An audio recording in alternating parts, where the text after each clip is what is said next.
జగదీశన్ ఏమడిగిండు? పంటలు ఎండుతున్నాయని, గవర్నర్ చేత తప్పులు చెప్పించారని, ప్రజలు కష్టాలు పడుతున్నారని, ఇదే కదా మేము చెప్పింది. అంటే ఇలా ఒక అప్రకటిత ఎమర్జెన్సీని తలపించేలాగా ఇవాళ ఈ రాష్ట్రంలో కాంగ్రెస్ పాలన ఉంది. ఇదంతా డైరెక్షన్ అంతా రేవంత్ రెడ్డి, యాక్షన్ అంతా శ్రీధర్ బాబు. చాలా స్పష్టంగా కనబడ్డది. పావు గంట కోసం సభను వాయిదా వేసి ఢిల్లీలో ఉన్న రేవంత్ రెడ్డితో మాట్లాడి ఆయన ఆదేశాల మేరకు ఇవాళ జగదీష్ రెడ్డి గారిని సస్పెండ్ చేసేటువంటి ప్రయత్నం చేశారు. ఇవాళ మీరు అంబేద్కర్ దగ్గర పోయి నిరసన చెప్పుదామంటే దానికి కూడా తాళం వేసి పెట్టిండ్రు. ఇక మీకేదో దళితుల మీద గౌరవం ఉందని నటిస్తున్నారు.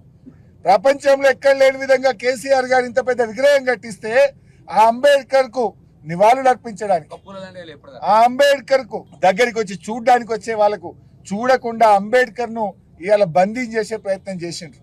రేవంత్ రెడ్డి గారు కనీసం ఇంత పెద్ద అంబేద్కర్ విగ్రహం కడితే ఒక్కనాడు వచ్చి మీరు పూలదండేసినారా?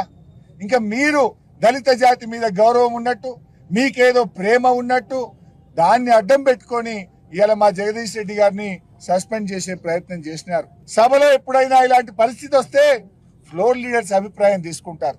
స్పీకర్ ఛాంబర్ కి పిలిచి